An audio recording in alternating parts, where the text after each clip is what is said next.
தேசிய மக்கள் சக்தியின் முதலாவது வரவு செலவு திட்டம் நிதியமைச்சர் என்ற வகையில் ஜனாதிபதி அனுரகுமார திசாநாயக்கவினால் இன்று முற்பகல் சபையில் சமர்ப்பிக்கப்பட்டது.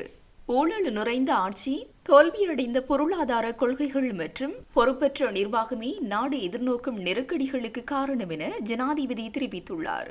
இன்று 2025ஆம் ஆண்டுக்கான வரவு செலவு திட்டத்தை நாடாளுமன்றத்தில் சமர்ப்பித்து உரையாற்றும் போதே அவர் இதனை தெரிவித்துள்ளார். அந்த காரணங்களாலேயே மக்கள் வரிசையில் நின்று இறக்க நேரிட்டதாக ஜனாதிபதி தெரிவித்தார். அத்துடன் 2022ஆம் ஆண்டு ஏற்பட்ட பொருளாதார நெருக்கடி காரணமாக ஏழை மக்கள் மிகவும் ஆதரவற்ற நிலையில் இருப்பதாகவும் ஜனாதிபதி கூறினார். முன்னைய சிதைக்கப்பட்ட ஆட்சி மக்களின் அபிலாஷைகளை நிறைவேற்றவில்லை என்றும் உள்ளாட்சி தேர்தல் ஒத்திவைக்கப்பட்டதால் ஜனநாயகத்தின் லட்சியமும் உடைந்தது என்றும் தெரிவித்துள்ளார்.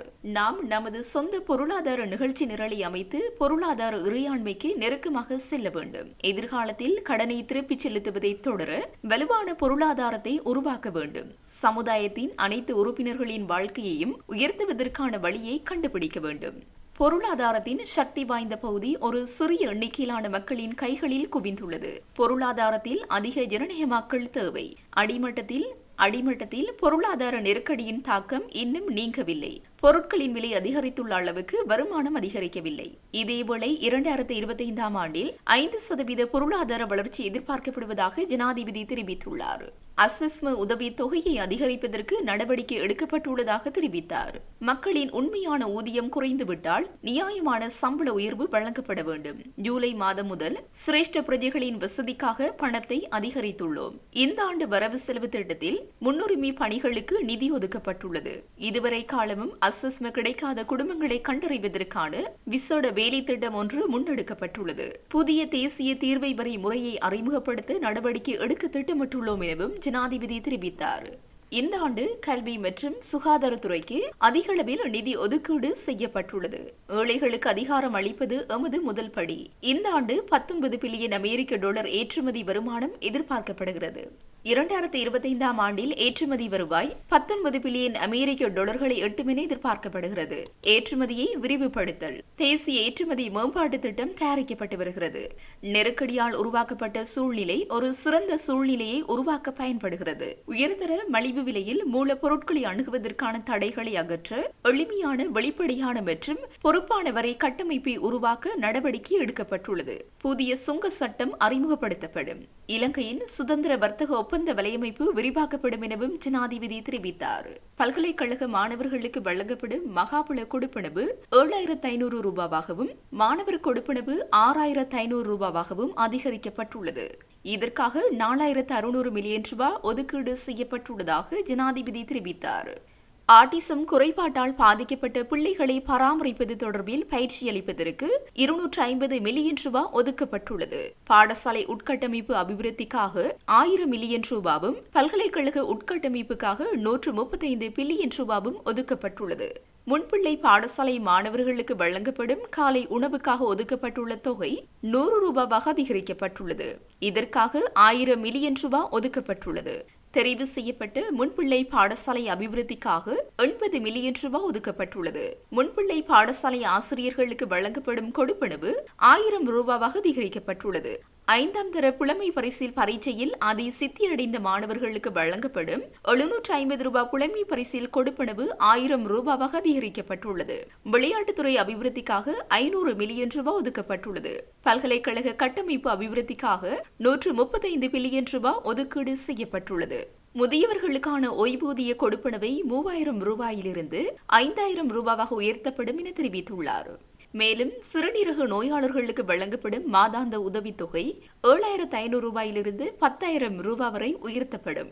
கர்ப்பிணி தாய்மார்களுக்கு போஷணை உணவு வழங்கலுக்காக 7,500 மில்லியன் ரூபாய் ஒதுக்கீடு செய்யப்பட்டுள்ளது. திரைபோஷா வழங்கல் சேவைக்காக 5,000 மில்லியன் ரூபாய் ஒதுக்கப்பட்டுள்ளது. மகளிர் பாதுகாப்பு மற்றும் வலுவூட்டலுக்காக 120 மில்லியன் ரூபாய் ஒதுக்கப்பட்டுள்ளது. சுகாதார சேவை டிஜிட்டல் மயப்படுத்தலுக்காக அதிக நிதி ஒதுக்கீடு செய்யப்பட்டுள்ளது. தோட்ட வைத்தியசாலைகளுக்கான மனித மற்றும் பௌதீக வளங்கள் அரசாங்கத்தால் வழங்கப்படும்.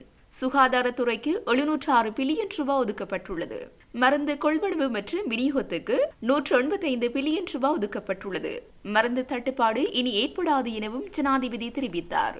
யாழ் பொது நூலகத்தை அபிவிருத்தி செய்வதற்கு 100 மில்லியன் ரூபாய் நிதி ஒதுக்கீடு செய்யப்பட்டுள்ளதாக ஜனாதிபதி தெரிவித்தார். தேர்தல் காலத்தில் வாக்குகளுக்காக நூலகங்களுக்கு தீ வைக்கப்பட்ட காலம் வரலாற்றில் உண்டு. யாழ்ப்பாணத்தில் உள்ள நூலகத்திற்கும் அதுதான் நடந்தது. யாழ் நூலகம் யாழ்ப்பாணம் மற்றும் அதை சுற்றியுள்ள தீவுகளைச் சேர்ந்த மாணவர்கள் மற்றும் வாசகர்களால் பயன்படுத்தப்படுகிறது. யாழ் நூலகத்திற்கு அத்தியாவசிய வசதிகளை வழங்க 100 பில்லியன் ரூபாய் ஒதுக்கீடு செய்யப்பட்டுள்ளது.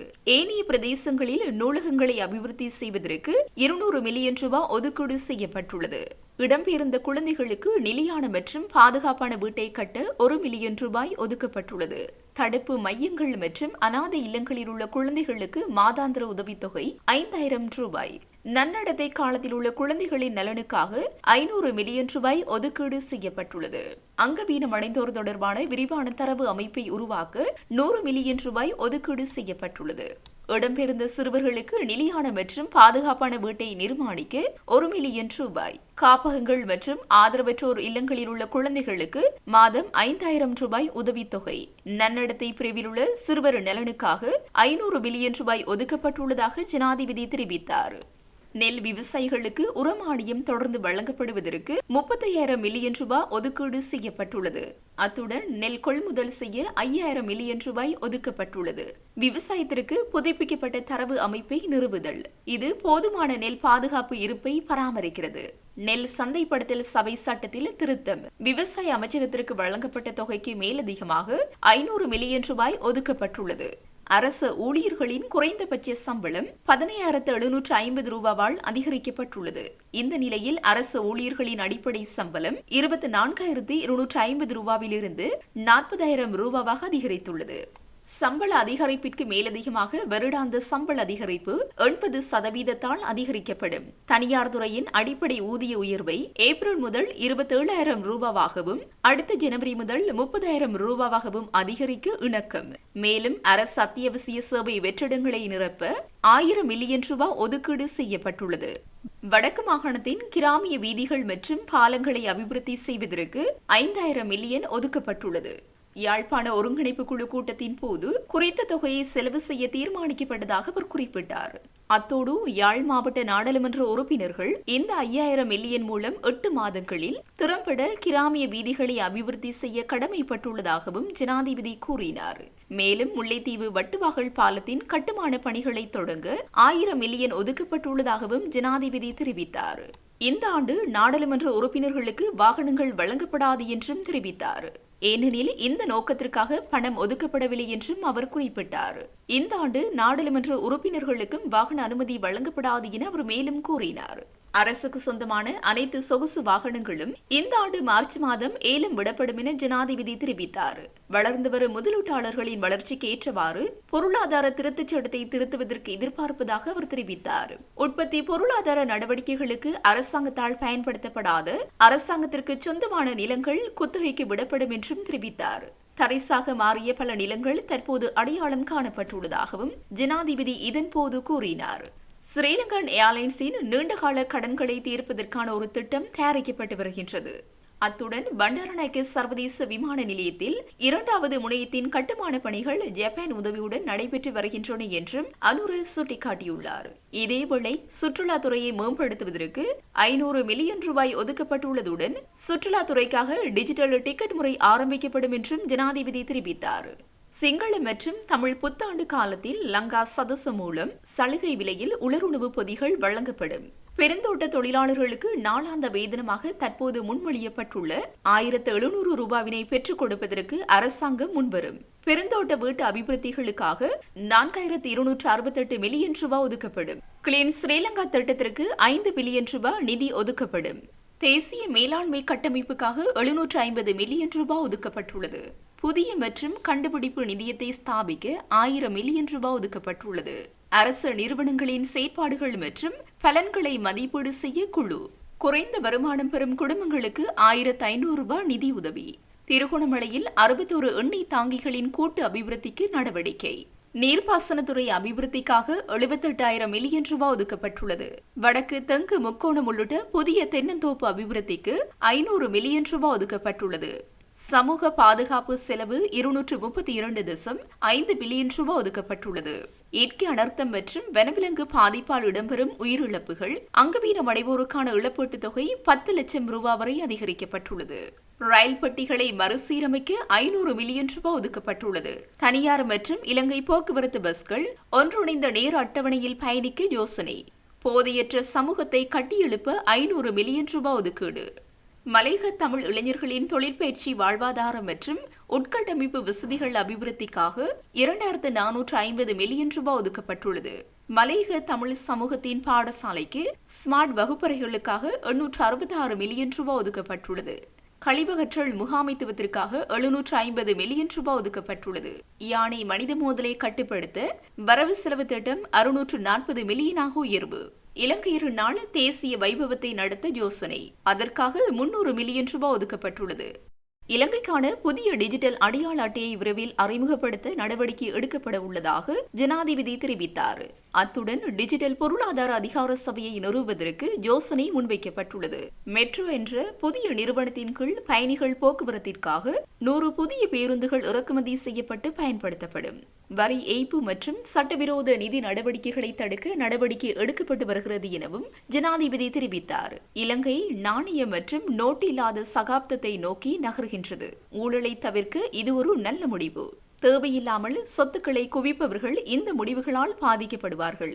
லஞ்சம் வாங்குபவர்கள் அனைவரும் பயப்படும் சமூகத்தை உருவாக்குவோம். தற்போதைய பதில் போலீஸ் மாதிபர் போலீசாருக்கு அதிகளவு தண்டனைகளை வழங்கியுள்ளார். வேர்வரை ஊழல் அளிக்கப்படும். வெளிநாடுகளில் வாழும் இலங்கையர்களையும் எம்முடன் இணைந்து கொள்ளுமாறு அழைக்கின்றோம். இந்த நாட்டின் இன முரண்பாடுகள் இனி இல்லை. மதம், இனம், பாலினம் என பிரிவடையும் காரணிகள் இல்லை. நாம் அனைவரும் ஒன்றிணைந்து நாட்டை கட்டி எழுப்புவோம். ஒருவருக்கொருவர் மரியாதையுடன் இருப்போம். இந்த அழகிய புண்ணிய பூமியை நமது தாய்நாடு என்று அழைப்பதில் பெருமிதம் கொள்கிறோம் என ஜனாதிபதி மேலும் தெரிவித்தார்.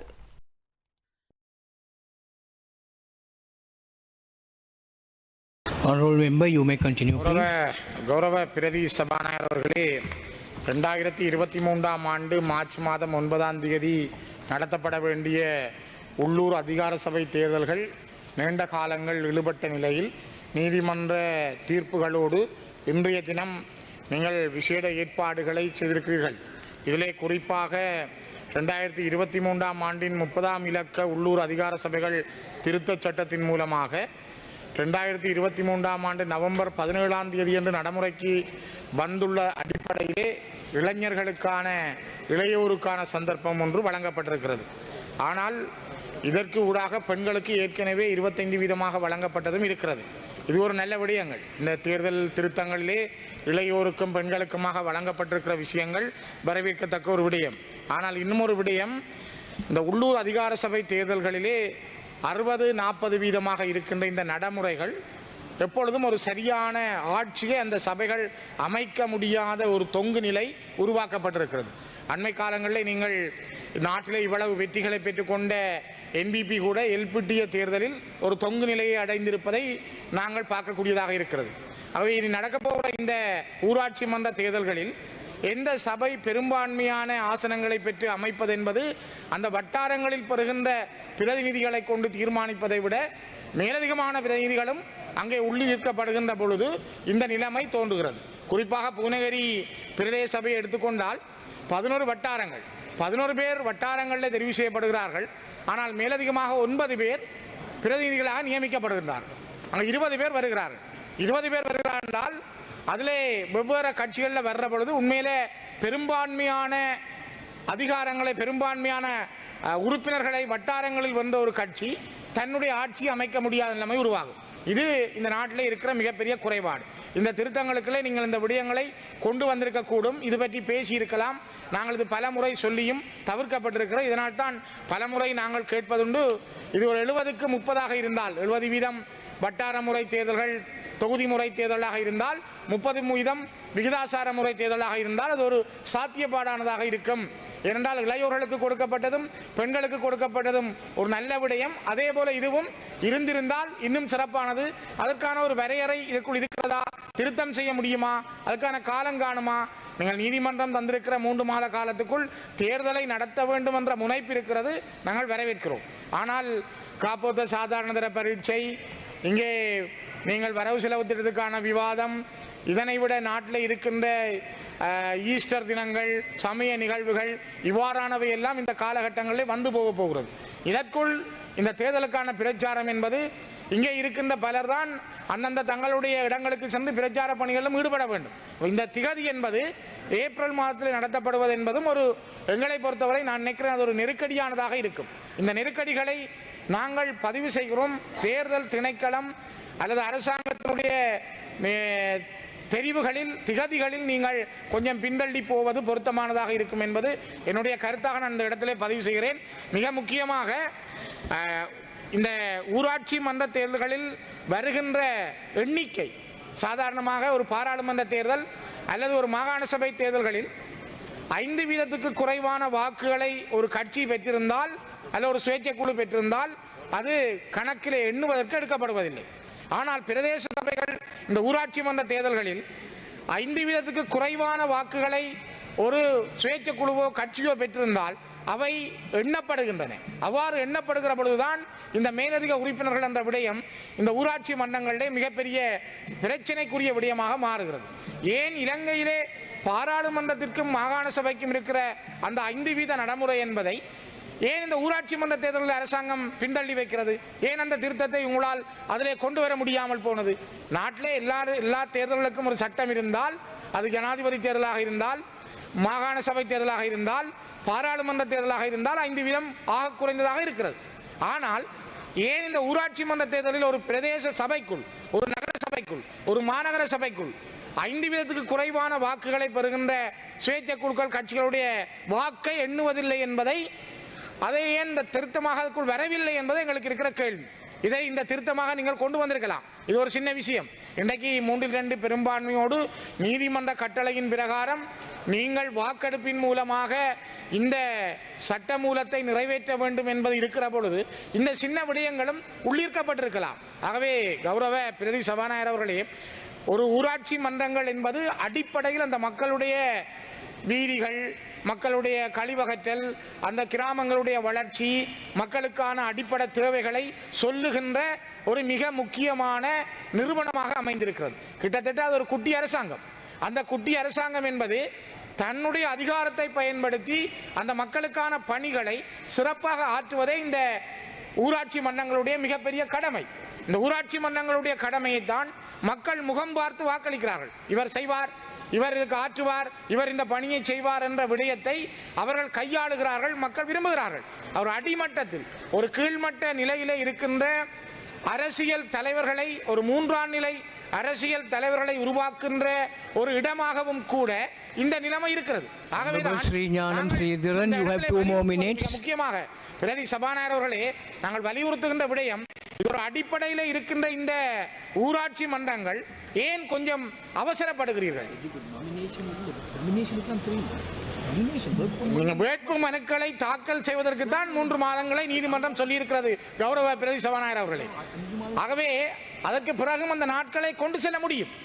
இது ஏன் இந்த அவசரமான ஒரு காப்போத்த சாதாரணதர பரீட்சை நடைபெறுகின்ற காலம், அதனை விட இங்கே இருக்கிற பல சமய நிறுவனங்களுடைய சமய காலங்கள், அதை விட நோன்பு காலங்கள், இந்த நோன்பினுடைய காலங்கள், இவை எல்லாமே இருக்கிற பொழுது ஏன் இவ்வளவு தூரம் அவசரப்படுகிறீர்கள்?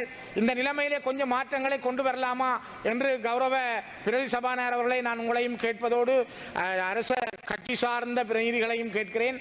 தயவு செய்து இந்த விடயத்திலே அவசரம் இல்லாமல் சேர்க்க வேண்டிய சில திருத்தங்களையும் சேர்த்து இந்த ஊராட்சி மன்ற தேர்தலுக்கான ஒரு கால இடைவெளியை, காப்போத்த சாதாரண 10 நாளாக இருக்கலாம், ஆனால் கிட்டத்தட்ட அவர்கள் 10 ஆண்டுகள் படித்துத்தான் 10 நாள் சோதனை எழுத போகிறார்கள்.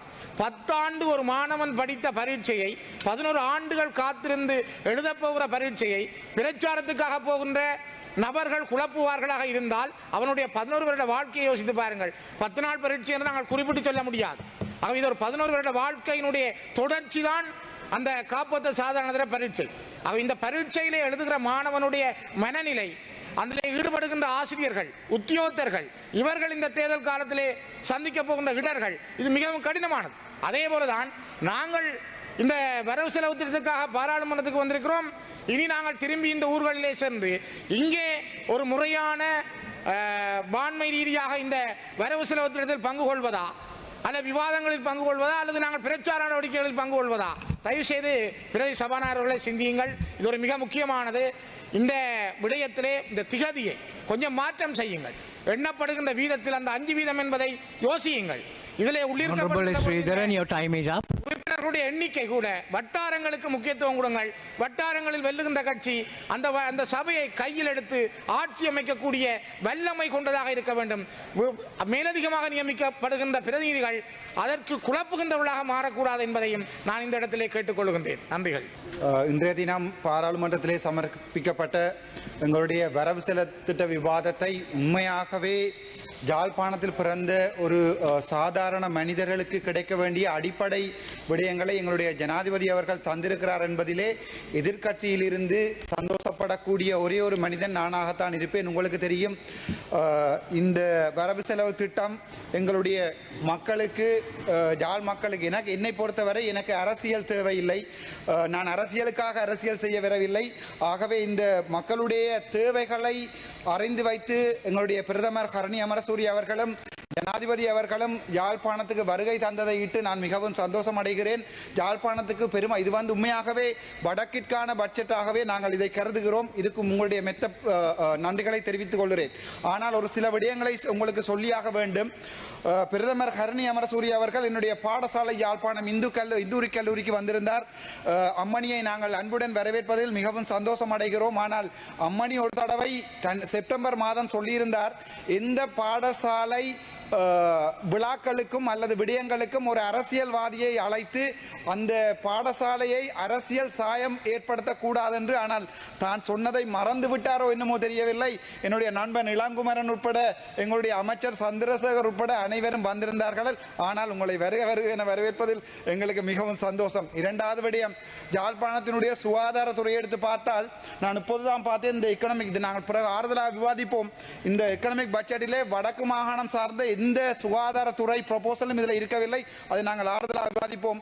ஆனால் எங்களுடைய சுகாதாரத்துறை அமைச்சருடைய பணிவான வேண்டுகோள், ஆறுகால் மடம் கோம்பியான் மன பகுதியிலே கழிவுகள், எங்களுடைய வேஸ்ட் மேனேஜ்மெண்ட் ப்ராப்பராக செய்யப்படாமல் வைத்தியசாலை கழிவுகள் முறையற்ற விதத்திலே எரிக்கப்படுகிறது. ஆகவே எங்களுடைய சுகாதார அமைச்சரை பண்புடன் கேட்டுக்கொள்கிறேன், தாங்கள் நேரடியாக தலையிட்டு அந்த வேஸ்ட் மேனேஜ்மெண்ட் ப்ராப்ளத்தை சற்று பார்க்குமாறு கேட்டுக்கொள்கிறேன்.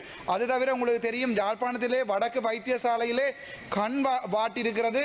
17,000 2024 ஆண்டில் 17,000 கட்ராக்ட் சர்ஜரி செய்யப்பட்ட கொழும்பு வைத்தியசாலை நேஷனல் ஹாஸ்பிட்டலுக்கு ஒப்பிடக்கூடிய ஒரு போட்டை டாக்டர் மலரவன் அவர்கள் நடத்தியிருக்கிறார். ஆனால் நான் நேற்று தான் அறிந்தேன், வைத்தியர் சத்தியமூர்த்தி அந்த வாட்டினிலே வேறு 2 வாட்டுகளை கொண்டு வந்து அவர்களுடைய சேவையை குழப்புவதற்காக இந்த நிமிடத்திலே அந்த விடயத்தை தங்களுக்கு நான் சொல்லக்கூடிய முக்கியமான காரணம், வடக்குரிய முழு வைத்தியசாலைகளிலுமே சிறந்த சேவையை வழங்குகின்ற யாழ்ப்பாணம் வைத்தியசாலையிலே ஒரு சில நடவடிக்கைகள் மிகவும் கேவலமாக இருக்கிறது. வைத்தியர்களையும் அங்கு வேலை செய்கின்ற ஊழியர்களையும் இது பாதிப்பதாக அமைகின்றது. அது தவிர உங்களுக்கு தெரியும், நேற்றைய தினம் எங்களுடைய தம்பி இளங்குமரன் அவர்கள் வாகன விபத்திலே, உங்களுக்கு தெரியும், அந்த வாகனம் பிளிப் பண்ணப்பட்டு வயலுக்குள் விழுந்திருந்தது. நாங்கள் இந்த பாராளுமன்றத்திலே எல்லாத்தையும் குறைக்கிறோம் என்று அடிப்படையாக கொடுக்க வேண்டிய விடயங்களை சற்று சிந்தித்து பாருங்கள். எனக்கு என்னுடைய வாகனத்துக்கு 14 ஏர்பேக் இருக்கிறது. ஆனால் தம்பி இளங்குமரன் போன வாகனத்துக்கு ஒரு ஏர்பேக் கூட இல்லை. இப்போது உங்களை பொறுத்த வரைக்கும் இளங்குமரன் செத்திருந்தால் இன்னொரு எம்பியை நீங்கள் கொண்டு வரலாம். ஆனால் அவனுக்கு ஒரு அம்மா, ஒரு அப்பா, ஒரு பிள்ளை இருக்கிறது. ஆகவே எங்களுக்கு தராவிட்டாலும் பரவாயில்லை, உங்களுடைய எம்பிக்களுக்காவது தரமான வாகனங்களை அன்புடன் கொடுக்கும் வரை அன்புடன் கேட்டுக்கொள்கிறேன். அதைவிட யாழ்ப்பாணத்திலே உங்களுக்கு தெரியும், இதுவரைக்கும் எத்தனையோ வைத்தியர்கள் இப்போதெல்லாம் இன்டர்ன் செய்து முடித்த பிறகு அவர்கள் எதிர்பார்ப்பது ஆஸ்திரேலியா அல்லது யூகேக்கு போவதற்காக ஏஎம்சி எக்ஸாமோ பிளப் எக்ஸாமோ எழுதுகிறார்கள். ஆகவே இந்த முறை பட்ஜெட்டிலே வைத்தியர்களையும் சற்று தாங்கள் நிதானமாக இந்த பட்ஜெட்டை வரையறை செய்திருந்தால் நன்றாக இருக்கும் என்பது என்னுடைய ஆழமான கருத்து. அது தவிர உங்களுக்கு தெரியும், தையிட்டி விகாரை முக்கியமான பிரச்சனை. இந்த சபையில் இதை சொல்லித்தான் ஆக வேண்டும். எங்களுடைய ஜனாதிபதி வந்திருக்கின்ற நேரத்திலே பக்கத்தில் அமர்ந்திருந்தவர் உட்பட அனைவருமே சொன்னார்கள் ஒரு விகாரையை இடிக்க சொல்லி. அரசியலுக்கு வரவில்லை, மக்களுக்காக அரசியல் வந்திருக்கிறேன். என்னுடைய யாழ் மக்கள் அந்த விகாரை பிரச்சனையால் பாதிக்கப்பட்டு நாளை கொழும்பில் பழிவாங்கப்பட்டு 1983ஆம் ஆண்டு கழுஜூலை போன்ற ஒரு நிகழ்வை வரக்கூடாது என்பதற்காக ஜனாதிபதியிடம் நான் சொல்லியிருந்தேன், ஒரு விகாரையை உடைக்க முடியாது, அதற்குரிய கம்பன்சேஷனை கொடுக்குமாறு கேட்டிருந்தேன். ஆனால் மீண்டும் அதே காட்சி, பக்கத்தில் இருந்த அதே காட்சி இப்போது செம்மணி புதைகுழியில் போய் நிற்கிறது. அரசியலாக செய்ய வேண்டும். இந்த செய்யப்படுகின்ற அரசியல் மக்களுக்கானதாக இருக்கணும். ஆகவே அந்த விகாரை சம்பந்தமான விடயங்களை, கம்பன்சேஷன் சம்பந்தமான விடயங்களை உடனடியாக செய்யுமாறு கேட்டுக்கொள்கிறேன். அதைவிட முக்கியமான விடயம், இன்னொரு பட்ஜெட்டிலே மீனவர்கள் சம்பந்தமாக எதுவுமே கதைக்கப்படவில்லை. வடக்கிலே ஆயிரம் இழுவை மடி வேலை செய்கின்ற மீனவர்கள் மிகவும் ஆழமாக பாதிக்கப்படுகிறார்கள். அவர்கள் தென்னிந்திய மீனவர்கள் எல்லை தாண்டி போகிறார்கள். உங்களுக்கே தெரியும், நாங்கள் இப்போது ஒரு கேந்திர முக்கியத்துவமான ஒரு வரலாற்றின் முக்கியத்துவமான இடத்தில் இருக்கிறோம். தயவு செய்து வடக்கில் இருக்கிற மீனவர்களை பற்றி சற்று சிந்தித்து பாருங்கள். தெற்கில் இருக்கின்ற ஒரு இறங்கு துறைமுகம் முழுவதுமாக கங்கிரீட் போடப்பட்டிருக்கிறது. ஆனால் என்னுடைய வடக்கு மீனவர்கள் மணல்களுக்கு நடந்து போய்த்தான் அவற்றை செய்து கொண்டிருக்கிறார்கள். ஆகவே எங்களுடைய முதலமைச்சர் அல்ல, மீன்பிடி அமைச்சர் அவற்றை கருத்தில் கொள்வார்கள் நினைக்கிறேன். அதைவிட இந்த தடவை டிசிசி மீட்டிங்கிலே பாராளுமன்ற உறுப்பினர்களுக்காக பன்முகப்படுத்தப்பட்ட நிதி வழங்கப்பட்டிருக்கிறது. அந்த பன்முகப்படுத்தப்பட்ட நிதி 5 நாட்களுக்குள்ளே ப்ரொபோசல் கேட்டிருக்கிறார்கள். இங்கே இருப்பவர் யாருக்கும் ப்ரொஜெக்ட் மேனேஜ்மெண்ட் அறிவு இருக்கிறதோ எனக்கு தெரியாது. 5 நாட்களில் ஒரு ப்ரொபோசல் வழங்க முடியாது. ஒரு ப்ரொபோசலுக்கு மினிமம் 20 நாள் 30 டேஸ் வேணும். ஆகவே 14ஆம் தேதி டிசிசி மீட்டிங் கூட்டப்பட்டு 19ஆம் தேதி, இன்றைய தினம் 17ஆம் தேதி எனக்கு அந்த மெயில் அனுப்பப்பட்டிருக்கிறது. நாளண்டைக்குள் நீங்கள் அவற்றுக்குரிய ப்ரொபோசலை தருமாறு. ஆகவே இவை என்னுடைய என்பிபி அரசாங்கத்துக்கு நல்ல விடயமாகவே நான் சொல்லுகிறேன். ஏனென்றால் இவற்றை சற்று ஆழமாக சிந்தித்து கவர்மெண்ட் ஏஜென்டாக இருக்கலாம் அல்லது டிசிசி சேர்மனாக இருக்கலாம், அவர்களுக்கு சற்று அறிவுரை கூறுங்கள். மக்களை போய் பாராளுமன்ற பிரதிநிதிகள் சந்திக்க வேண்டும். சந்தித்து அவர்களுடைய குறைபாடுகளை டிஎஸ் ஆபீஸுக்காக டிசிசி மீட்டிங் கொண்டு வந்துதான் அந்த ப்ரொபோசல்கள் வழங்கப்பட வேண்டும். அவற்றை சற்று சிந்தித்து ஆழமாக சிந்தித்து செயற்படுமாறு வேண்டிக் கொள்கிறேன். அது தவிர எங்களுடைய இந்த விகாரை விடயமாக இன்னும் பல விகாரைகள் இரணைமடுவில் கட்டப்பட இருப்பதாக தெரிவிக்கப்பட்டுள்ளது. இனிமேல் புதிதாக கட்டப்படுகின்ற விகாரைகளை சற்று சிந்தித்து பொதுமக்களுடைய காணிகளில் தயவு செய்து கட்டாமல் அதை அரசாங்க காணிகளில் கட்டுமாறு அன்புடன் வேண்டிக் கொள்கிறேன். அதோட முக்கியமான விடயம், இந்த முறை பட்ஜெட்டிலே எங்களுடைய பலாலி விமான நிலையம் சம்பந்தமாக கதைக்கப்படவில்லை. பலாலியை ஒரு சர்வதேச விமான நிலையமாக கொண்டு எங்களுடைய வடக்கிற்கு அபிவிருத்தியை கொண்டு வருவதற்கு தங்களிடம் அன்புடன் ஆழ்மையுடன் கேட்டுக்கொள்கிறேன். நன்றி, வணக்கம். டாக்டர் ராமநாதன். சபாநாயகர் அவர்களே, பிரதிக்குழுக்களின் தவிசாளர் அவர்களே, இந்த சட்டமூலம் சம்பந்தமாக இன்றைக்கு விவாதிக்கப்படுகின்ற விடயம் தொடர்பாக மிகவும் முக்கியமான விடயம். இந்த முக்கியமான விடயம் சம்பந்தமாக இன்று பலரும் பலவிதமான உரையாடல்கள் செய்தார்கள். அப்போ அந்த உரையாடல்களின் போது இது ஒரு சட்ட ரீதியான பிரச்சனை, சட்ட சிக்கல் பிரச்சனை, இவ்வாறான பிரச்சனைகள் மூலமாக இந்த நடாத்தப்பட இருக்கின்ற தேர்தலை எப்படியாவது பின்போட முடியுமா அல்லது அப்படியாப்பட்ட முயற்சிகளே இன்றைக்கு எதிர் அணியிலிருந்து வருவது காணக்கூடியதாக இருக்கின்றது. எது எவ்வாறான போதிலும் பிரதிக்குழுக்களின் தவிசாளர்களே, எங்களுடைய பார்வை விசேடமாக இன்று, அதாவது கீழ்மட்டத்தில் வாழுகின்ற கிராமங்களில் வாழுகின்ற மக்களுக்கு இந்த உள்ளூராட்சி சபை தேர்தல் என்பது மிகவும் அத்தியாவசியமாக முக்கியமாக கருதப்படுகின்ற ஒன்று. ஏனென்றால் கிராமங்களுக்கு சென்று பார்க்கின்ற பொழுது எங்களுக்கு எல்லோருக்குமே தெரியும், அதாவது தொட்டிலில் இருந்து சுடுகாடு வரைக்கும் எங்களுடைய வாழ்க்கையில் அனைத்து விடயங்களையும் தீர்மானிக்கின்ற நிறுவனங்களே இந்த உள்ளூராட்சி சபைகள். அப்ப அந்த உள்ளூராட்சி சபைகள் கடந்த காலங்களில் செயலிழந்து போயிருந்ததை காணக்கூடியதாக இருக்கும். அதாவது இந்த உள்ளூராட்சி சபையை கடந்த காலங்களில் முன்னைய அரசாங்கங்கள் இதை எப்படியாவது சுடுகாட்டில் போட்டு புதைப்பதற்கான நடவடிக்கை எடுக்கப்பட்டிருந்ததை தவிர அதிலிருந்து மீட்பதற்கான வேலைகள். அந்த வகையில் எங்களுக்கு எல்லோருக்குமே தெரியும், கடந்த காலங்களில் இந்த இந்த உள்ளூராட்சி சபை சட்ட மூலம் வருகின்ற பொழுது அல்லது தேர்தல் நடத்துவதற்கான தேர்தல் ஆணைக்குழு அவ்வாறான அங்கீகரித்ததற்கான திகதியும் அறிவிக்கப்பட்டிருந்த போதுதான் அன்றைய காலகட்டங்களில் இருந்த ஜனாதிபதி, தற்காலிகமாக வந்த ஜனாதிபதி அவர்கள் இந்த பாராளுமன்றத்தில் குறிப்பிட்டார்கள், தேர்தல் நடத்துவதற்கு காசும் இல்லை, எனக்கு என்னவென்றும் தெரியாது, திகதி என்றும் தெரியாது என்று நக்கலாக கூறிய நபர்கள். அவ்வாறு அவர் ஜனநாயகத்தோடு விளையாடுகின்ற போது அதை பார்த்து ரசித்தவர்கள், கூக்குரலிட்டவர்கள், கொக்கரித்தவர்கள் இன்றைக்கு முனகல் சத்தம் கேட்கின்றது, தேர்தலை பின்போடுங்கள்.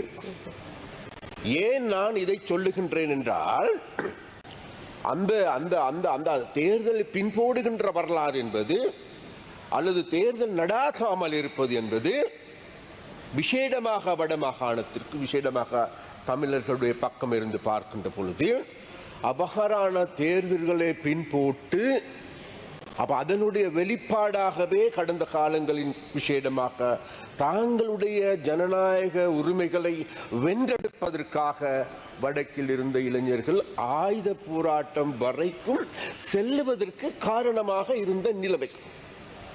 அதில் அந்த அந்த நிலைமை தான் பிரதிகுலுக்கன் தவிசாளர் அவர்களே 1981ஆம் ஆண்டு யாழ்ப்பாணத்தில் நடைபெற இருந்த மாவட்ட அபிவிருத்தி சபை தேர்தல், அந்த மாவட்ட அபிவிருத்தி சபை தேர்தலை நடாத்துவதற்காக இருந்த போது அன்றைக்கு அந்த தேர்தலை குழி தோண்டி புதைப்பதற்கு ஜனநாயக விரோதமான செயற்பாடுகளை முன்னெடுத்த காடையர்கள் மூலமாக நடவடிக்கைகளை முன்னெடுத்தவர்கள் தேர்தலை பின்போடுவதற்கு முன்னெடுத்தது மாத்திரமல்ல, யாழ் நூலகத்தையும் எரித்து சாம்பலாக்கி 94,000 புத்தகங்களை கொளுத்திய பாவித்தனமான நபர்கள்.